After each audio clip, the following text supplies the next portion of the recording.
Hello, friends. If you're looking to start your therapeutic microdosing journey, but don't know where to start, especially when looking for the highest quality ingredients, including nootropics, and what you'd expect from a true microdose capsule, check out our friends at Brainsupreme.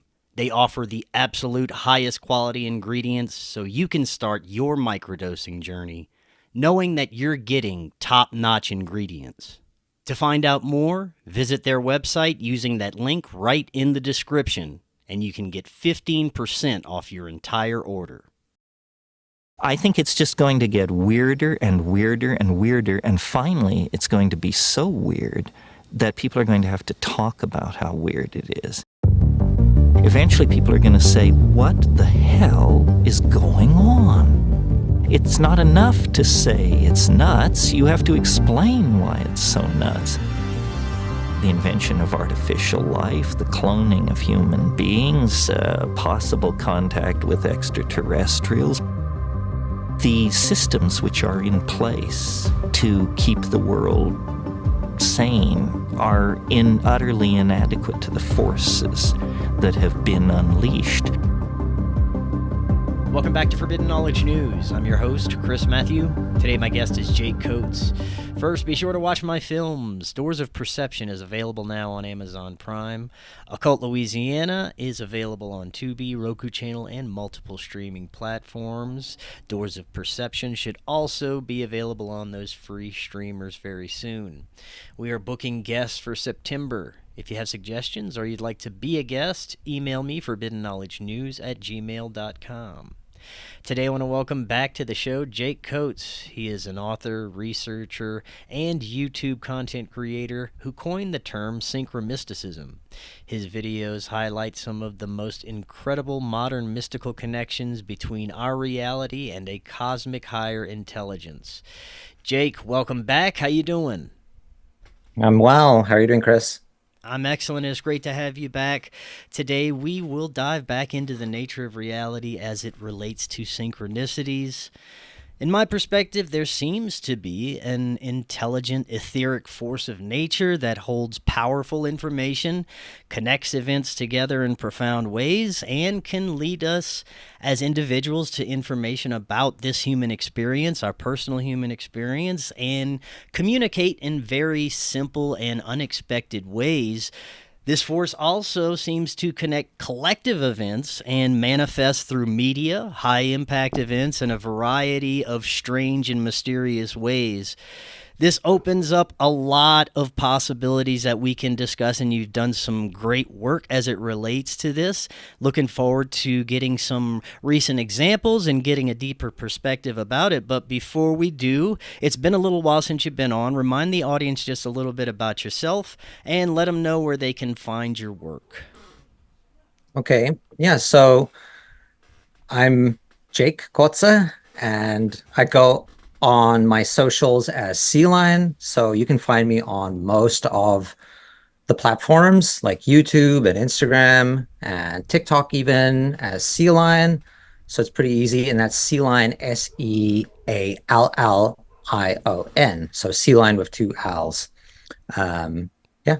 And my main interest is synchronicity. So I've always been super into synchronicities and I guess what people call coincidences, but to me, there's sort of a meaningful reason why these things happen. It's to me like a natural thing that's part of the universe and part of experience is synchronicity. We see these things, I feel like every day if we tune into it. And one of my main interests is to look at media, so pop culture and also news, and then look at the relationships between these things and how they connect. So I'm often interested in how current news is connected to movies, or even just how movies released at the same time are connecting to each other. And then all kinds of things like that, where it's just like two different systems resonating with each other in a way that doesn't seem to make logical sense, because these things would be made independently by different people or forces, and for some reason they connect, they resonate. And then that's just something that fascinates me because I think it points towards an aspect of reality that is profound and kind of changes the everyday concept of what existence is. Since it's been a little while, take us through your journey of understanding as it relates to synchronicity and synchromysticism. Break down your current belief of what it is we're experiencing to the best of your ability, because I know it's multi-layered and it has different experiences for different people, but for you, take us through your understanding of synchromysticism. So for me, it's very much just like gravity. It's like a force of nature. It's like something that is a normal, everyday thing that would be as normal as gravity. But just like gravity, it can kind of go unnoticed and ignored, even for centuries. Like, us evolving on this planet, it's not like gravity was an obvious thing. It's just how things were. You dropped something, it fell to the ground. It took like a profound insight for somebody to go, wow, this is like a force, and it has laws, and it has ways of interacting with existence. And to me, synchronicity is something as integral to reality and to existence as gravity. And it's a force, and it has dynamics, it has aspects, and we can investigate it, we can look at it. But it's different than gravity, as in it doesn't behave like one of those natural sciences. It's far more related to the individual and to your perception. So it's not one of those sciences where it's almost, I've been thinking about this lately, it's almost like the rational mindset can often not see synchronicity, because one of the key aspects, I think, of synchronicity to me is that it's a dissolving of boundary. It's a sort of a perception beyond the common everyday perception. So often the rational scientific worldview will have it that we are individual, separate entities, and that the world is this definitive external thing, and that's just how it works. And then I feel like that dynamic, which to me is not the true real state, often sort of narrows your perception and sort of excludes you from experiencing synchronicity in its full way. So it's kind of like the rational viewpoint actually kind of excludes synchronicity or makes itself not see the poetry of existence. It sort of has built in a filter against it in a way. And but I feel like becoming more and more aware of synchronicity is a process of allowing you to see a natural phenomenon that is ever present. And for me, it's like meditating. Like, I watch movies, I watch the news, I see these relationships, and it's like, just like meditating on a mandala makes you aware of something higher, something other, synchronicity does the same. It constantly wakes me up from this idea that I am just this separate individual. For me, oftentimes it will be a guidepost of where I'm at, what I'm doing. It'll reflect what I'm looking into. It will let me know if I'm probably doing something I shouldn't be doing or something stupid, depending on the feeling that I get whenever certain events occur. But it does seem to be reflecting where I'm at with my perspective and what I'm interested in and what I'm doing with my life, at least for myself, because I've been paying attention to it for so long and I'm aware of it. I can notice how it shifts based on what I'm doing with my life. I find that very interesting. Yeah, it definitely has a characteristic of being, I would just full on just go say it's a spiritual thing. So there is a dynamic where the intelligence that is at work in synchronicity is aware of who and what you are, and is part of, I would even call it like a bit of an initiation into higher states of understanding. So there's often an element of their guides, their ritualistically sort of initiations into higher states of awareness, and that being aware of synchronicity puts you on a path and guides you towards deeper and deeper and deeper levels of understanding of existence and your relationship to it and how you can be a better person. So I feel like it's a very profound thing to be interested in synchronicity because it kind of aligns you with, spiritual forces that will guide you to, your ultimate destiny, whatever that is for you as an individual. Because I feel like it's the most focused you can be on guideposts. It's literally about signs. So it's to me, it's being purely interested in signs and that sort of shamanic sort of awareness of, maybe the universe is speaking to me. Maybe the natural environment has signs and guideposts and that kind of thing.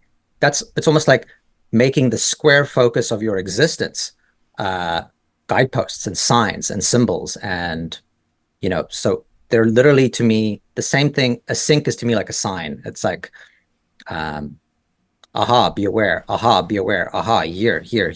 It's to me like constant communication with your higher self or your real self. So, yeah. If I'm correct, psychedelics were a part of your journey of understanding, as they were mine in a big way. It started with meditation, evolved into psychedelics, but after I started immersing myself into those realms using psilocybin, it was undeniable. I no longer utilize the psychedelics, but the syncs are still there. I think it's something that once you become connected with, you can't really disconnect from it unless you're forcing yourself to in some way. But for me, psychedelics were a very powerful part of my journey in becoming aware of these things. Would you agree that for yourself? Yeah, very central to this, to opening me up to this awareness. I don't believe it's an illusion created by drugs or sort of a madness. Obviously, that will be debated by the individuals making their own opinion, but it was definitely for me, and I don't think it's necessary for everybody, but for me, it played a central role in waking me up to this as a reality, and still plays a part in my life, though it's changed considerably from the early days when I was doing it recreationally or for kicks or just for, to get my mind blown. Now it's part of a very specific spiritual practice and a very formalized, ritualistic sort of setting. I do ayahuasca, and that's about it. I can't really think the last time I did anything except a very specific form of ritualistic, ceremony. That's this very formalized and structured and specific. Like I have like a certain community that I do it with, and I basically wouldn't go outside of that community. And that's my primary way of doing, or my only way of doing psychedelics nowadays, would be ayahuasca with a very specific community that I do it with. Yeah. I saw you recently did a video about Synchromysticism versus Carl Jung's classic synchronicity. And I know that, of course, he was a big influence in your work, but talk a little bit about some of the differences and similarities that you've noticed between these concepts. I guess the primary thing that I've noticed is that, understandably, and I think justifiably, and, for good reason, Carl Jung was trying to prove it. He was trying to formalize a way of understanding it that would be acceptable to the Western mind and to science and to, people of that kind, to psychologists. So it was like a very formal thing, a thing you would write about in textbooks and you had to prove, and it was sort of aimed at the rational mind. It's like, how do we take this sort of spiritual woo-woo thing and prove it and make it palatable for intellectuals and scientists and that kind of thing? And I feel like people are still kind of wrestling with that because he did a really good job, and of showing that there's something, but because it's still kind of murky. And I do think, for me, like I said earlier, science almost excludes itself from the full understanding because it has this baseline assumption that the world and the individual are separate, and that kind of to see the full truth of synchronicity, or to step into that world of like a poetic understanding of existence, you kind of need to dissolve your primary view of science as like a fundamental principle, at least as a fundamental principle science, including this idea that the individual and the external world is like this super separate thing, and that you can research things without influencing them, or you can research things completely objectively. You know, for me, that subject-object relationship dynamic, the synchronicity clashes with it and requires you to step into something larger. So I think one of the primary differences for me is that I've done that. I've sort of surrendered myself to the fact that things are spiritual, things are mystical. So I'm not trying to convince people from a rational point of view about synchromysticism or synchronicity. I'm just saying this is how it is. I'm diving in and let's go. I'm not using the language of science. I'm not using that's why I feel like the mysticism still resonates with me in that word. It's like synchro mysticism. It's like, we've already accepted this is not something that is a rational Western intellectual thing. It is a mystical thing. So let's go, you know? Yeah. So I feel like that I'm not wrestling with that. I'm not trying to prove that it exists to people who are rational. There is a little bit of element of me trying to prove it by just repeatedly doing it. It's like, why can you consistently do this? And yes, you can just say, well, it's just coincidence, or it's just me making things up, or it's apathenia or something. You're just seeing meaning in unlimited data, whatever. There are many, I think, intellectual ways of discrediting it, but my goal is not to try and prove it to that mindset. Let's get into some modern examples of this through high impact events, mass media events, movies, cinema, things like that. I have a list of a few things here, but do you have any favorite recent examples, whether it be within cinema or recent events?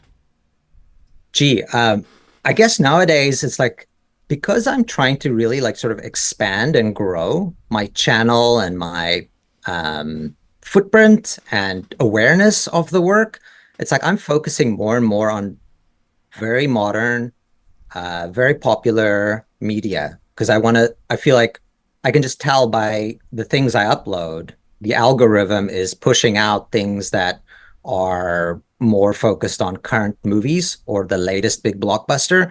So it's sort of like I'm following the trends in media very much, and news, because I feel like the more I focus on current stuff, the more views I get, which, you know, not to be shallow, but that really is one of the goals right now for me to grow and expand the awareness of the work and the channel and that kind of stuff. So I find the more I focus on current things, so like I watched Superman and I made a few posts about Superman because it's currently the biggest, hottest movie, videos about Fantastic Four. So I will skip back if I have like something that I feel like is worth saying about some older stuff. Like I made another 9/11 one, because I'm starting to figure out more and more the modern landscape of social media and how to frame something in a way that gets more attention, in a way that is consumable by the current landscape. It's kind of like I've been making videos for like 20 years, and I feel like for a huge part of it, like I just stayed the same. I would make a certain kind of video. It ebbed and flowed. It had its own evolution. But for the most part, I didn't try and adapt to social media and to how people consume it. It took me a long time to even like put my face in, you know? And for years, I stopped talking in videos. I just started putting montage videos up of like just showing movies and connections. I wasn't even explaining with my voice. I would make like videos with no voiceover. It would just show the connections in media. But now more recently, I'm super interested in like figuring out what is the best way to leverage the current way that people are interacting with media and to share my way of looking at the world in a way that people are, consuming it now. So it's like I've surrendered to that, like I'm doing it my way, and that's the way to, how do I connect with people halfway. Well, this is a challenge for myself as well, and probably many content creators, because of the fact that things are moving and developing so quickly. Trends are coming and going faster than ever, and it's difficult to keep up with everything. So I know exactly where you're at. I have the same struggles, and I'm probably still stuck in a bit of a rut with doing the same thing myself. So it's probably a good idea to branch out a little bit with stuff like that.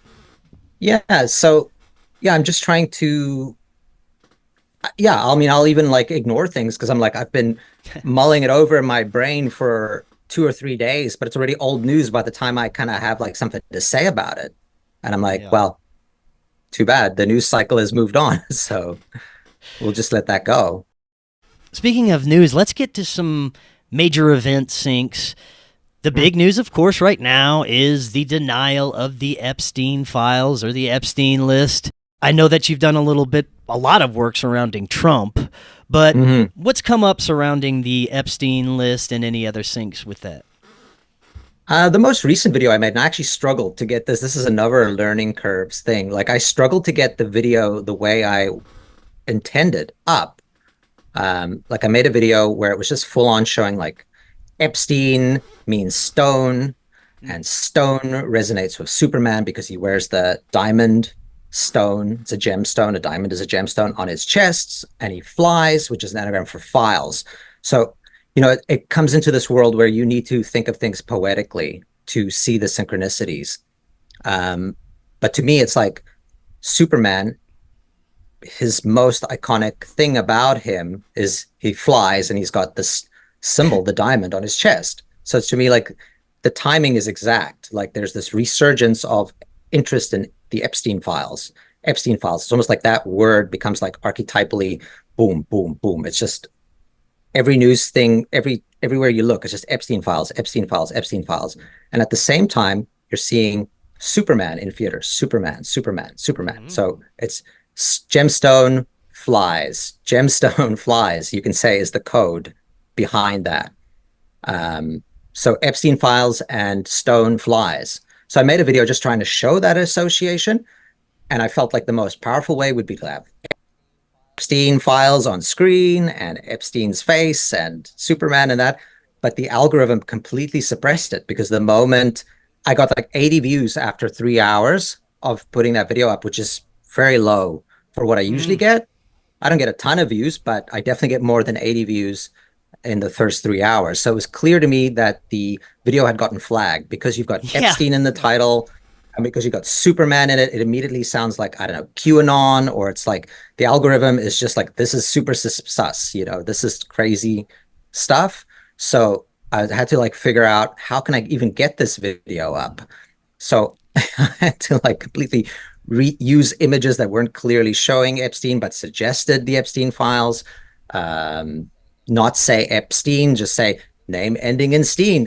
So I had to do all these tricks to try and get it out. I did get it out, and I think it's somewhat ruined the video to try and even frame it that way. But that I put out a video recently about the Superman connection to the Epstein files. When it comes to Trump, there are quite a few syncs recently that you've covered. One being a connection with Jason Voorhees from Friday the 13th. Yeah, I thought that one was pretty amazing because it turns out that Jason Voorhees' birthday is the day before Donald Trump's, like canon. Like if you go to websites and you look at Jason Voorhees' birthday, canon is that Jason Voorhees' birthday is the day before Trump. So what, Trump is like 14 June. Well, let me check that out. So Trump is exactly the day after Jason Voorhees' birthday. And Jason Voorhees' birthday is on a Thursday, which makes no sense because it's Friday the 13th. So you can sort of tell that the creators of the movies didn't really go back and look at the calendar to figure out exactly when a Friday the 13th would be in the year that they said Jason Voorhees is born. So it just happens to be that because they made that error, it makes more sense that it would be on Donald Trump's birthday, which is the Friday of that exact week that they say Jason Voorhees was born. Plus, there's other syncs that I think, has nothing to do with Friday the 13th or with, the movies, but it's just the fact that the full moon falls on that same day as Trump's birthday, and it's also an eclipse day. So it's a blood moon. So it literally makes sense that if you were gonna make a movie about somebody born on Friday the 13th that week, it would have been that day that Trump's birthday is on. So it's a really kind of crazy connection that Trump's birthday and Jason Voorhees, to begin with, it's interesting that they're one day apart. But I think it's even more profound that Trump's is the Friday, Jason Voorhees is the Thursday, and that, it's obvious that you would have wanted it to be on the Friday. So if you look at the connections, it's kind of like they have the same birthday. Yeah. So what are your thoughts on things like predictive programming, Simpsons episodes that seem to have predicted the future, other cinematic scenes and events that have profound connections or prophetic implications to them? Do you think that this is something that is just expressing information in certain ways, maybe before it happens because of the power of that event? I think it's literally the mind and the ego trying to deal with something that is somewhat antagonistic to the mind and the ego. It's a way to frame synchronicity.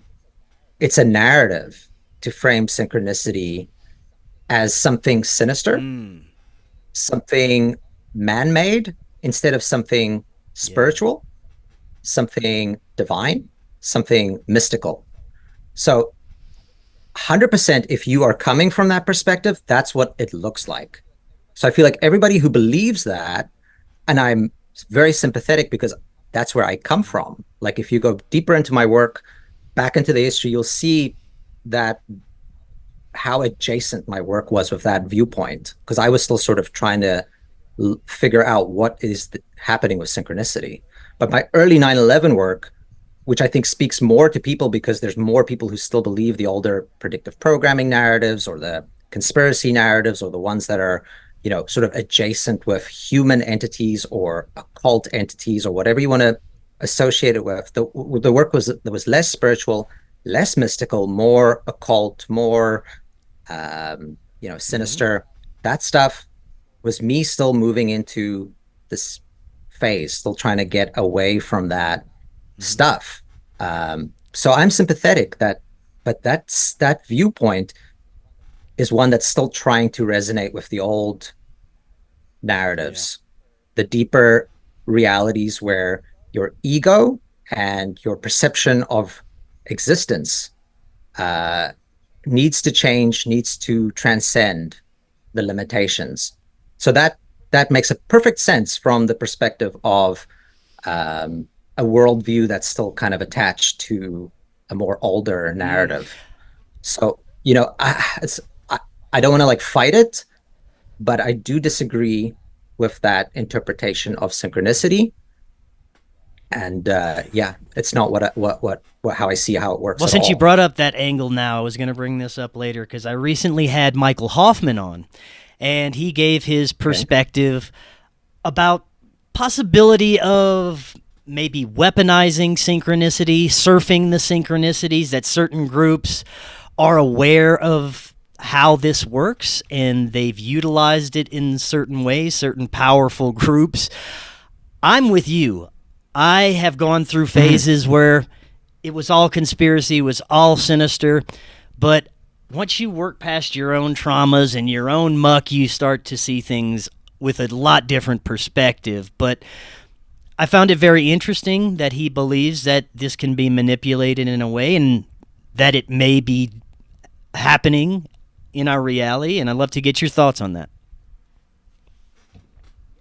Yeah, I guess, yeah, I don't see that. I think one of the key, I think arguments against that would be just how, when I talk about synchronicity, yes, I focus on movies. Yes, I focus on news, but that's not to say that's the limit of it. I've made posts, and I can say for sure it's a daily phenomena for me, synchronicity.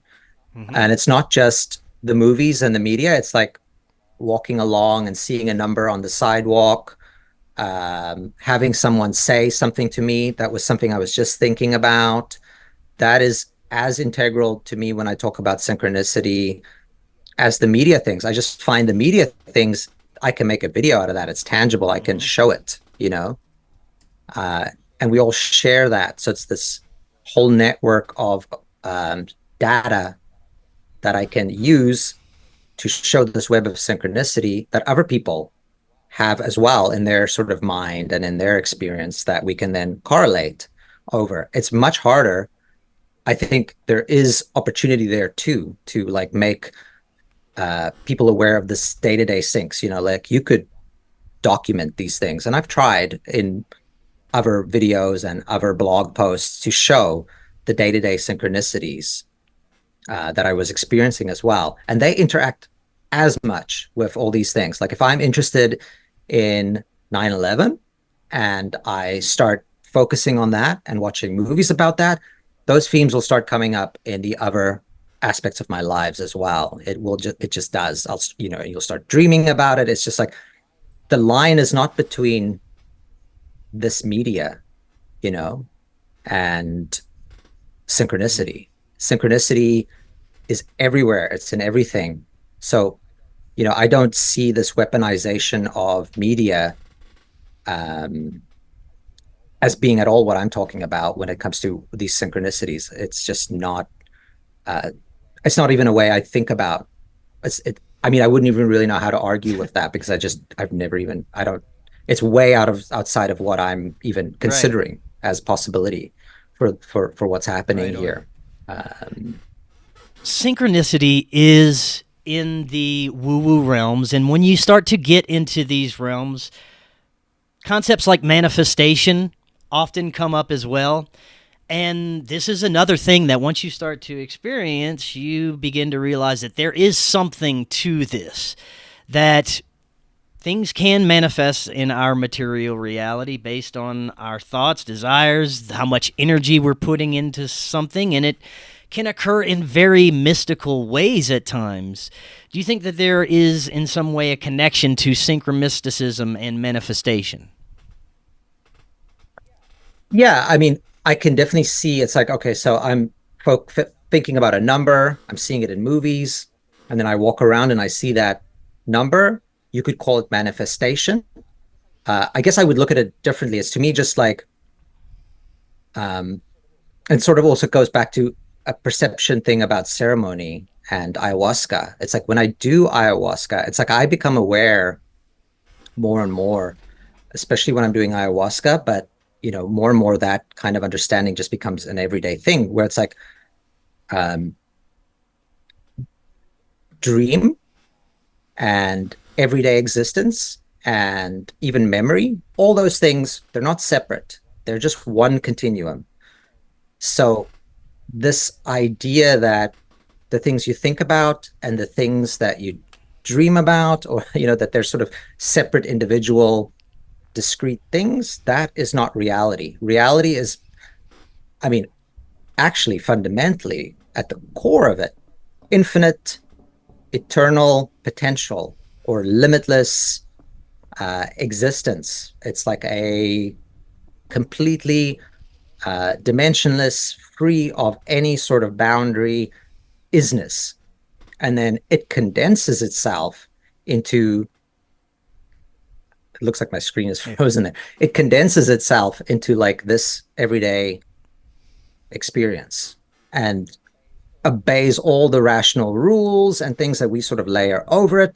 But synchronicity is part of that, like cracking that open or at least peeling the veils and then starting to see deeper, deeper, deeper into that limitless, real I am that is actually every moment. and it just sort of crystallizes and sort of takes shape as your life, your perspective, your current world thing. And then when we try and understand that in terms of the normal narrative, okay, I am an individual, I am walking around, I'm seeing numbers, then you come up with stories like, well, you're making it happen with your mind, but you don't exist in the fundamental level as a discrete individual. The world doesn't exist. It's, as I often use the metaphor of a movie, like, and it sort of makes sense to me on a higher dimensional way why movies are then so profound as for understanding and seeing synchronicities as well. It's kind of like when you're watching a movie and stuff is happening on the screen, and let's say at the beginning of a movie there's a 42, and then in the middle of the movie there's a 42, and at the end of the movie there's a 42. There's no problem for me watching the movie to go, yeah, that's not the writer or the director or whoever put in some 42s there. Right. But from the perspective of somebody maybe in the movie, it's like, how did this 42 get here? And I feel like that's sort of when we're trying to understand synchronicity in terms of people in the movie, people on the screen as part of the narrative, then it seems confusing. But if we go up into that realm of like where it's being projected from, the heart of all being, where it's into creation, then those contradictions start melting. And even the context of our questions don't make sense anymore because they kind of come from the perspective of these limited individuals that are part of the movie. But synchronicity is really about pointing us towards, okay, there's something not, and I think this is where the confusion comes in. It's like people want to say that these are higher aspects of reality, but in a way, synchronicity is about something entirely removed from reality, from existence, where it's like there's a thing that creates experience itself, the medium of everything. It's like the screen of a movie is being created by something, and there's something above it, not just dimensionally, like entirely like above existence itself. And it can like non-locally put things in and rearrange and do whatever it wants, And that to me is more the reality that I think synchronicity is pointing us towards than anything really related to we need to explain it in context of the movie. It's really about something completely above and beyond even the architecture of the day-to-day existence. Yeah. Let's get back to some modern examples. Going back to Trump, there's connections with Bucky Barnes and Val Kilmer.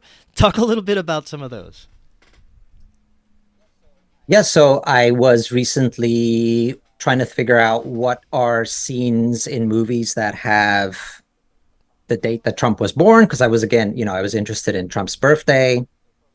For a long time, I was like, just part of my work is to sort of, what are the animating archetypal things of consciousness? If you don't look at the world as like,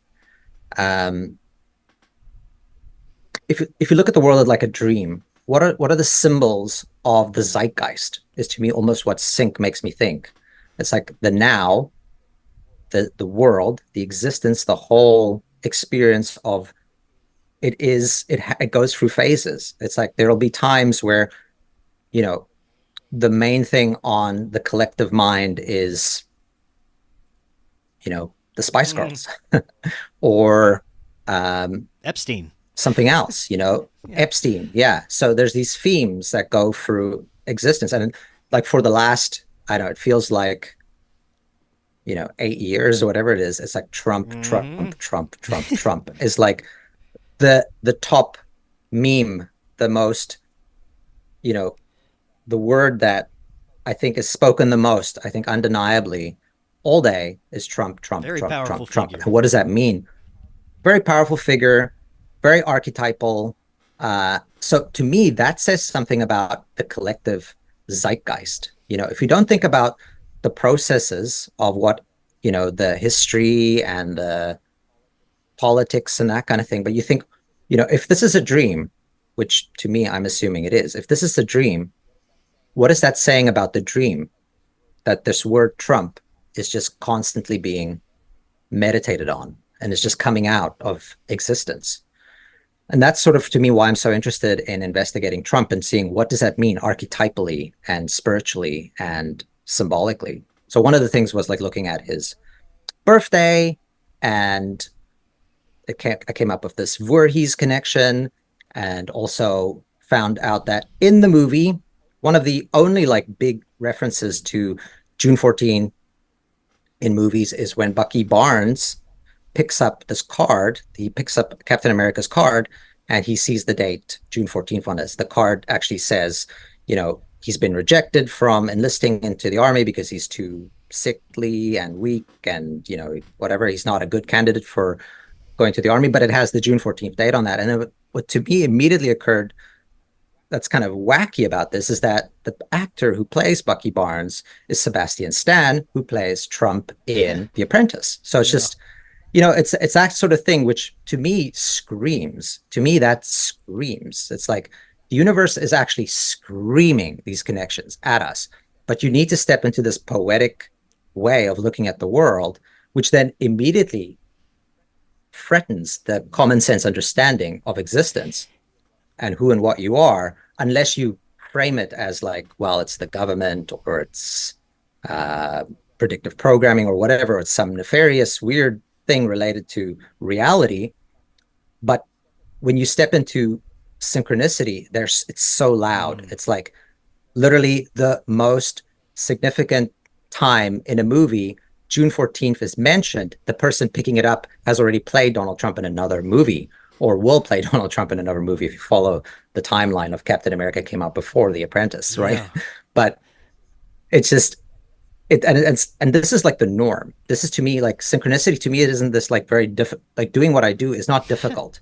It's actually super, super easy, because all I do is I look for connections, and there they are. It's like, I come from the assumption that this is how the world works. So it's like, okay, what are the connections between Superman and Epstein? Boom, here they are. What are the connections between, because this is happening at the same time in consciousness, clearly there will be a relationship. So then if you just sort of surrender to, how can I poetically look at Superman, you will see the code for why Superman resonates with Epstein. How does anything else resonate with anything else? Basically, you just hold them in your awareness and the relationship will become clear. But like simple stuff like that, like the person who picks up the card that Captain America drops that has the date of Trump's birthday on it is Trump in another movie, happens all day. That's like the norm of synchronicity. Yeah. But, you can put a video out like that and people will go, right. And I'm always like, wow. But I get it. It's kind of like, you need to see the world poetically to see the profoundness of that moment. One of the easiest ways that I've seen it, especially through your work, is that actors seems to have these syncs that follow them throughout the different roles that they play in completely different films. Something in a recent film will tie back to a film they did a few years ago that has nothing to do with each other, but the sync ends up being so profound, it's quite undeniable that there's some strange cosmic connection there. Yeah, for sure. I feel like that's one of my staples, is sort of like, and because I'm such a like inherent fan in any way of movies, like I've always loved movies since I was a kid. My library for, information about movies as a geek is significant, to the point where when I see a movie, there's a lot of things to pull from, So I find that to be one of my staples, is to be like, okay, this actor has these weird associations. This actor has these weird associations. And often when I'm like, trying to make a video, I'll kind of like pick an actor and then sort of like, okay, what can we see? Like my primary way of like trying to find syncs will often be just pull up all their movie posters. There's like a website, impawards.com, where I'm like spend so much of my time, because you can pull up like, it's not perfect. Like they don't update it with like every actor, and they don't have like every movie from every actor, but the significant standout movies they generally have, and you can see it on one page. I find that's like so useful to see all the movie posters on one page, and you can like kind of like look, what are the connections, what are the numbers, what are the themes, the patterns. And because you've seen so many of those movies, you can kind of like, well, I know what happens in that movie. Ah, there's that person's in that movie. So you can sort of see the web. If you can see all the posters at the time, that's often a good way of triggering that stuff. And then if I can get another person, stuff like, okay, so I'm interested in this actor, or they're in the same movie, but what other connections would they have? Show all their posters side by side. You can pull up 2 pages and then have that, and sometimes 3, and then look at all the movies that they've been in, all the movies that they've been in, and then start seeing the connections between them that way. And then that's often where a video will come from, or a web of connections. It's just by pulling up all those posters and seeing them at the same time. Yeah. That's also one of my favorite things, is to just sync with posters, because I feel like a lot of people, maybe you haven't seen the movie or you don't remember the movie, but the poster is so iconic and often has the juiciest things in it anyway, because I mean, the artists are trying to put all the icons of the movie in there. And I even think sometimes I think of them as tarot cards. They're sort of the front facing, aspect of that movie. And I do think movies have a spiritual aspect to them. So I think of them as almost like tarot cards. So you can kind of just put them side by side and they have these mystical things happening. And so it's just syncing between the movie posters is often like, you can just keep doing that, Yeah. And there isn't even time. I can't, I'm a dad nowadays. I'm looking after my kid. I can't, I used to watch like 4 movies a day. It was like, when I was a teenager, I was so obsessed with movies. I just love movies. But now I can watch like 1 or 2 a week. Yeah. It's just, I don't have the time to go to the theater all the time and to watch movies. But the posters, you can still do that, and the trailers. Right So on. Well, while we're in the yeah. realms of cinema, let's go over a couple recent examples that you've covered, starting with some recent films. 28 Years Later and Final Destination had some syncs. Yeah, that's probably the most popular video I've put up in the last month or two.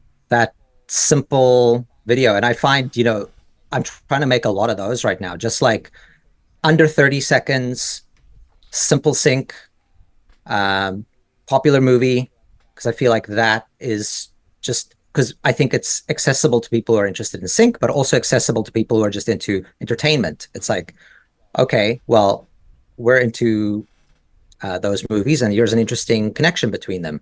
And I feel like if somebody thinks they want to figure out, more about it, they can look deeper into the archives of my work, or start following up on what sync is and that kind of thing. So it's, to me, often a doorway of getting people in, is to just put up these interesting connections between movies. And that one was really just showing how the posters for 2 of the biggest recent horror films, 28 Years Later and Final Destination Bloodlines, literally both have the theme of a skull in a tower in it. So it's something very simple, but to me, it's like, historically, how many horror movies are there? Historically, you know, why would 2 so similar movies come out in such a short time period? And that's, to me, a recurring interest, is like, why are these things connecting so profoundly in such a short period of time? And I think that's why often the tendency comes in, well, Hollywood is part of this plot and agenda. But I don't feel like the orchestration between having to, I'm an artist independently at this firm and I'm making a poster about this. I'm an artist independently at this firm and I'm making a poster about this. So let's connive. That's where I go. It seems to be too complex. There's too many intricate connections. Things work too well together with these syncs for it to be orchestrated by humans, in my humble opinion. Yeah, I agree. I think it actually falls apart just with a little bit of like, I'm not like a science person, but I do believe in that as like it's a tool in your tool belt. It's a profound tool in our tool belt. If you're sick, you're going to be happy that science is around to, help you out with medicine and that kind of stuff, just as happy as I am that there's ceremony for spiritual things and even some sicknesses. Like, you can definitely get healed with that kind of stuff, but it's just another tool in your tool belt that I'm open to, and rational view of the world has its place. And I'm very like, yay, the rational worldview when it's needed, and for me, looking at it as a detective would, these things seem obvious to me, like not a conspiracy, these poster connections. Because I can see there's a company that made this. I've even gone through that, it's like there's a Time magazine cover. It has these weird DNA connections and Adam and Eve connections. So let me contact the person who made it and talk to them. And I did. So you email them and then you ask them, why did you do this? I don't know. I'm an artist, and it seemed this blah blah blah. This is not an occult Freemason guy who is trying to, prepare culture for the incoming like Anunnaki, whatever it is. Like, Yeah. I don't want to make fun of people, but I don't think it bears up to scrutiny. I just Right. don't. I agree. Let's get a couple more examples from films before we move on. I know you covered the Hugh Grant door sync. Tell us a little bit about that. Yeah, so it's just a simple thing where, I watch a movie and so often it'll be like, that's just interesting. Like and it's like, it's often just the things that stand out. You don't even have to go like, this is an obscure moment in an obscure movie. I'm just like, I feel like at least one of, if not the biggest Hugh Grant movie is Notting Hill. And the most iconic thing about Notting Hill, which is interesting to me too, because I was working outside of Notting Hill Station when 9/11 happened, and people would come into the coffee shop and ask, where's the House of the Blue Door? And I would direct them to the House of the Blue Door. So to me, there's a spiritual connection between Hugh Grant's film Notting Hill and my own personal life journey. So it stands out to me like pretty vividly, this Notting Hill House of the Blue Door. So then I watch Heretic, one of his newest popular movies, and it's doors. The whole thing, it's so the poster images, the movie, if you watch the movie, it's the door. So it's just immediately like, I'm just like, well, there's these profound door moments in these two kind of like movies of Hugh Grant that the one that I resonate with the most and the one that I'm watching right now. What is that? And then I just ask myself, and this is literally after the fact, I'm like, that door thing, it's like I sort of circle back to it like a month later or whatever. I've seen the movie now, I circle back to it and I'm like, maybe there's a video there, maybe there's a deeper sync there. I'm like, so I just Google Blue, Heretic, Hugh Grant, Blue, because I've seen the movie, but I watched it late at night a month ago. I don't remember every plot point. So I just Google Heretic Blue to see, is there something obviously blue in that movie? And I'm like, hell yeah, there's something obviously blue in that movie. It's literally one of the biggest other plot points of the movie is the blueberry scented candle that's in that movie. It's like also on the other post, you can put the two posters side by side. So you got blue and door. So I'm like, the two most archetypal things about this movie speak archetypally to that movie. And I'm like, aha, now we've got a sync. But again, you can put that stuff together and you have to think of it poetically to go and see the aha. So, even though I feel like to me that screams when I make that video, I'm kind of like, people dig it, but there's sort of a reluctance. Like I get a lot of comments that are like, huh? Or you're reaching. I see that to me is very common. I mean, I get it, but it's surprising to me at least that because I'm so into this, and to me it's such a loud thing that to people they still think that the two most iconic things in the movie resonating with his most iconic movie, arguably, but for sure these are highlights, and they're so closely associated. That's to me profound, and that's why I would make that video and be like, yeah, I would have to agree, man.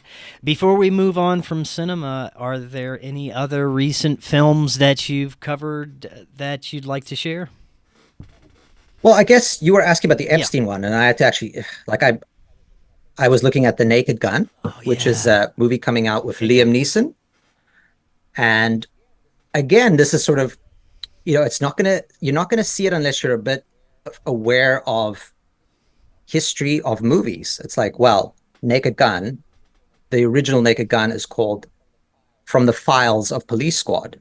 So if you type into IMDb files, so then the algorithm or the AI or whatever it is in there is going to go, what is this person looking for? What are the two highest profile things that exist in IMDb with the word files? It's going to be X-Files at the top, because that is the most iconic thing with the word files in it when it comes to movies. And Police Squad, Naked Gun from the files of Police Squad. So the second highest profile word in the movie database is Naked Gun. Okay, so same as with Superman, right as these things are coming out about Epstein files again, and there's, Trump's presidency is literally under threat. So this is a kind of a big earth-shaking sort of moment, with these themes. This is like the word that's like the most meme thing for the last 8 years. It's shaking, it's shaking. This Epstein thing is huge. Okay, so at the same time, Superman's coming out, and we've seen the connection between the stone that flies and the Steen files, and the posters for Naked Gun are dropping. Boom, boom, boom, boom, boom, boom, boom, boom. And if you want to go deeper into it, it's like Liam Neeson is Zeus, and Zeus is Jupiter. And to me, the most central thing, if you really go deep into Sync and you look at the history of the videos and everything, I keep going on about Jupiter, and 42 and this kind of stuff.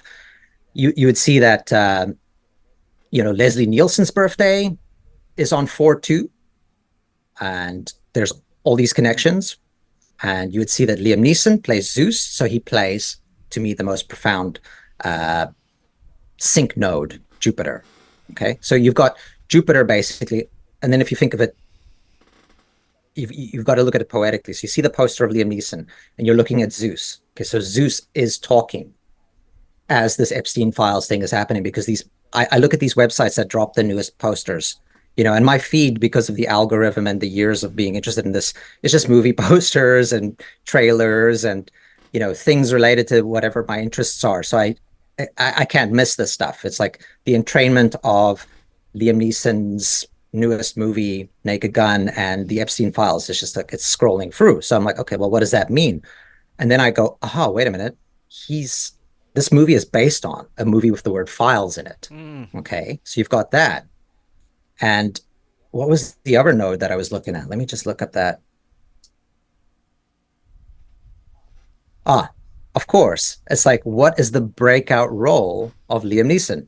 Schindler's List. Okay, so you've got another keyword associated with the Epstein files would be list. It's like, who's on this list? Is Trump on this list? This is sort of the biggest meme things about this. And it's again like the Doors thing and the blue thing. I'm just like, what stands out about this data? If I don't think about the connecting tissue, I'm just like, what stands out? Forget about the narrative, forget about the politics, forget about the story. Just what are the highest notes here? And I'm like, Liam Neeson, this movie connects to files very vividly. He's a breakout role, like literally the movie that made him a big star is List. Schindler's List. If you put List into IMDb, Schindler's List is going to be up there. It's like I'm talking about the biggest profile data points that connect to these things in this movie web.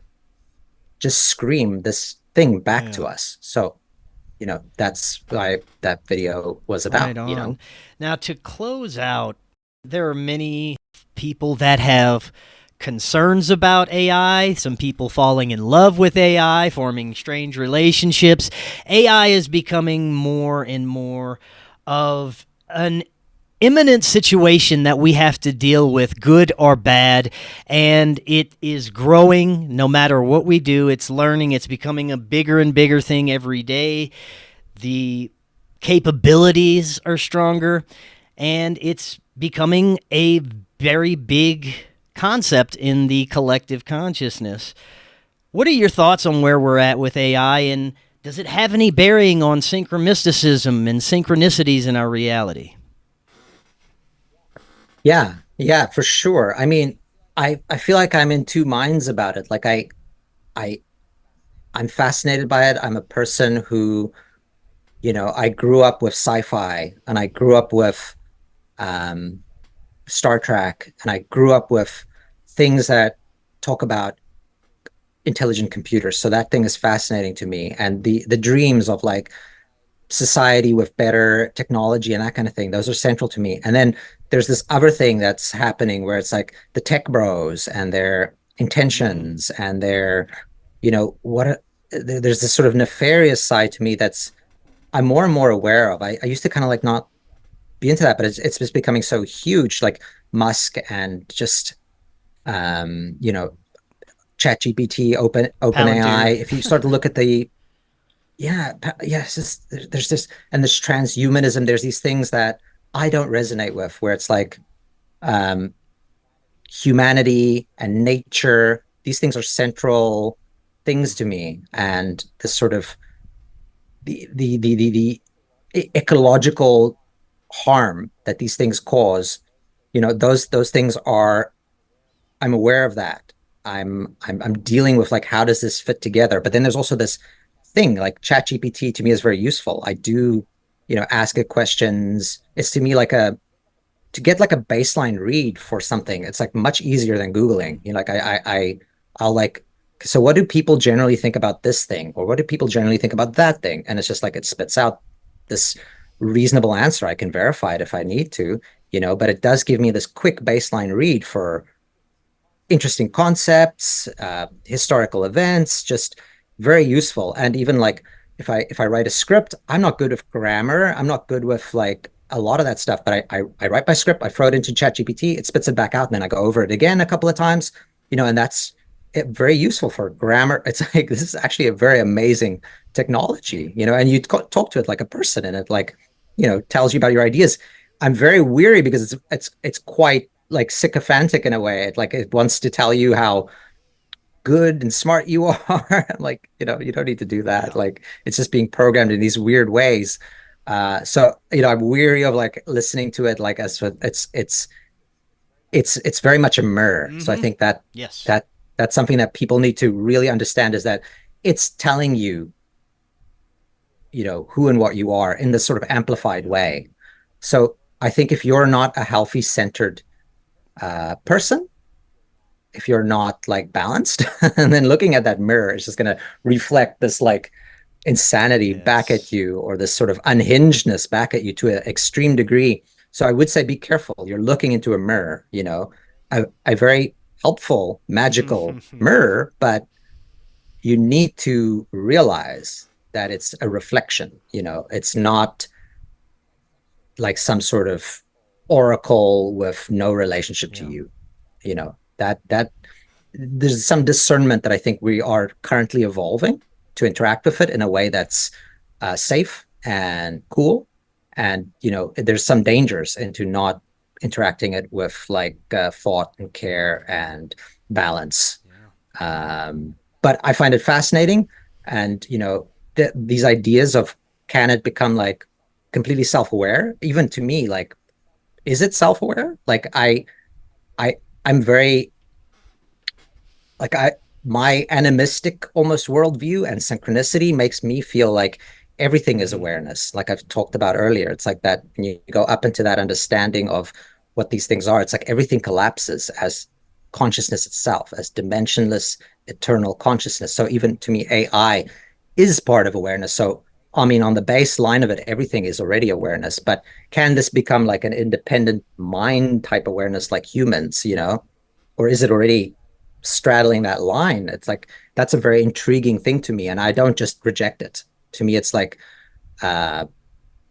these are interesting questions that, I'm very curious about and think about, and I'm watching it, I'm just sort of, and I must say that the most, 2001 Space Odyssey right there, that film, I find that to be, to me, the movie with the most screaming synchronicity and symbolic matrix when it comes to just how they talk to me. A lot of it is well to do with 9/11 and how that was a door for my understanding of synchronicity, and to me also a flip of the ages, and then that key sync to me of the monolith being at 9/11 at ground zero. The Millennium Hilton building was right adjacent to the towers, and it's, it was modeled after the monolith in 2001. So that connection between 9/11 and 2001 and my work and synchronicity is, I'm very aware of that, and it's very much in my mind. And then if you think about 2001, one of the other aspects of that movie is like, yes, you have the monolith. Yes, you have Jupiter. Yes, you have all those themes. But what is the other thing that stands out about that movie? It's AI. It's HAL 9000. So the role that AI plays in consciousness and in evolution and in transformation, I think if you trust trust in 2001 Space, I'm just saying that it's proved to me a very profound lattice of connections and data for making sort of associations with reality and existence. It's like it's a profound piece of art that has a way of showing interesting relationships, and it has AI in it. Like it's probably one of the most iconic films when it comes to AI. And HAL 9000, it's even kind of still influencing. Like I think a lot of I was looking at ChatGPT the other day. Like if I go to my links on top of my desktop and I pull it down, it says, what does it say? Let me check quickly. It says like a line from 2001 Space Odyssey, like as a joke. Yeah. So it reads, just a moment. It's like, I didn't put that in there. It's like the website is saying, just a moment, which is what HAL 9000 says when it's like thinking, just a moment, just a moment. So they're literally making fun of or parodying or referencing 2001 Space Odyssey because HAL 9000 is such an iconic AI that it even still influences the culture of AI. And then that relationship to consciousness and transformation evolution, I don't think is something to ignore. So yeah, I'm super interested in AI and where it's going, and the synchronicities between films with AI in them. And I think it's something worth watching and keeping track of as we move forward. Yes, sir. Jake, this was fantastic. Definitely love to revisit this again in the future. Before I let you go, remind the audience the best way to find out more about you. Yeah, so go to like Instagram. I think my primary ones are like YouTube, Instagram, and TikTok. That's where I'm uploading all my videos. So basically nowadays I'm sort of concentrating on shorts. So you can follow one of those and you'll get most of the same material. And it's at Sea Lion. Like I'm branding my work as Cinema Strange. Right now I'm going through I'm trying to focus on the cinema and the strange connections in there as sort of the front-facing aspect of my work, because I feel like that speaks to the biggest audience, is the strange connections in cinema. So Cinema Strange is sort of the brand that I'm working under. But if you want to find my channels on the media, it's at Sea Lion. And then I also have a Patreon where I'm regularly uploading bonus content. So I just make extra videos. Sometimes I talk about the philosophy and the deeper meaning behind these things. So it's just sort of like a space where, yeah, you can get bonus content and maybe learn more. So I have a Patreon as well, which you can find links to on all my channels. So yeah, it's at Sea Lion, SEALLION, 2 L's, Sea Lion with 2 L's. Awesome. Jake, thank you so much. Like I said, we'll be doing this again. And until next time, everyone, have an excellent evening. We will talk again tomorrow. We'll see y'all then.